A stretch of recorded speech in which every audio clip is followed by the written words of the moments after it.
Shalom Bapak Ibu Saudara sekalian yang dikasih Tuhan. Hari ini kita kembali dengan topik prokrastinasi iman. Pembacaan Alkitab kita terdapat dalam Lukas 8 ayat 13. Demikian firman Tuhan. Yang jatuh di tanah yang berbatu-batu itu ialah orang yang setelah mendengar firman itu menerimanya dengan gembira. Tetapi mereka itu tidak berakar.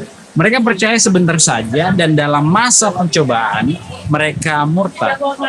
Nah, Bapak Ibu Saudara sekalian yang dikasih Tuhan, kalau kita sebenarnya sudah sering mendengar firman Tuhan, tapi si doa kita sifatnya menuntut atau bahkan selalu memerintah Tuhan, mungkin kita sedang mengalami prokrastinasi iman. Umumnya, prokrastinasi berarti kebiasaan menunda-nunda pekerjaan yang sebenarnya dapat diselesaikan pada waktu tertentu, atau pada waktu tersebut. Nah, ini berbeda dengan kemalasan seseorang.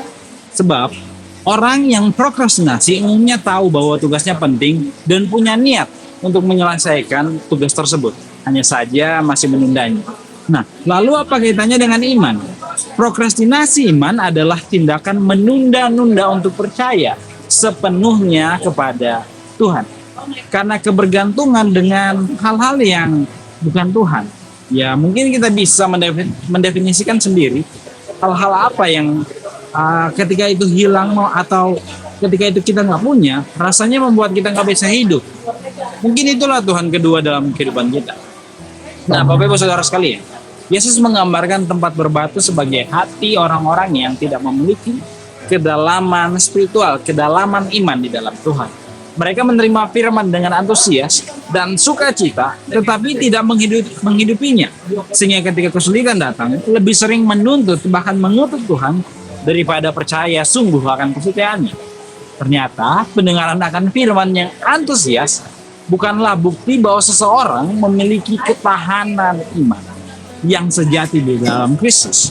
Yesus secara tidak langsung sebenarnya sedang menjelaskan bahwa pertumbuhan iman itu didasarkan pada firman yang tidak hanya berhenti sampai di tahap didengarkan, tetapi juga berlanjut pada tahap dihidupi, supaya setiap kita memiliki kedalaman spiritual, kedalaman iman yang berakar kepada Kristus. Nah, Bapak Ibu, jika demikian, marilah setiap kita untuk kembali melihat kepada diri kita sendiri, diri kita masing-masing. Apakah iman kita adalah iman yang bertumbuh dengan baik di dalam Kristus, atau iman kita masih di tempat yang berbatu? Sebab ingatlah, Yesus menginginkan iman kita bertumbuh ke tahap dewasa, bukan di tahap kekanak-kanakan. Karena hanya iman yang dewasa, yang bertumbuh di dalam Kristuslah, yang dapat menolong kita untuk memahami rencana Kristus yang terus dikerjakan, bahkan sekalipun di tengah kesulitan hidup kita. Sehingga kita mampu pada akhirnya untuk tetap menyembah pada Dia di tengah semua masalah, di tengah semua tantangan kehidupan kita. Bapak Ibu, pendengaran akan firman tanpa tindakan yang menghasilkan perubahan ke arah Kristus adalah prokrastinasi iman yang mengabaikan isi hati itu. Mari dengar dan bacalah firman dengan hasrat untuk mengenal Tuhan, bukan karena keharusan, supaya iman kita dapat bertumbuh seperti apa yang Kristus inginkan. Dan iman kita menjadi iman yang sehat. Firman yang kita dengarkan terus digumamkan sehingga setiap hari terus menjadi seperti Kristus. Menurut kebenaran firman Tuhan, mari kita beri.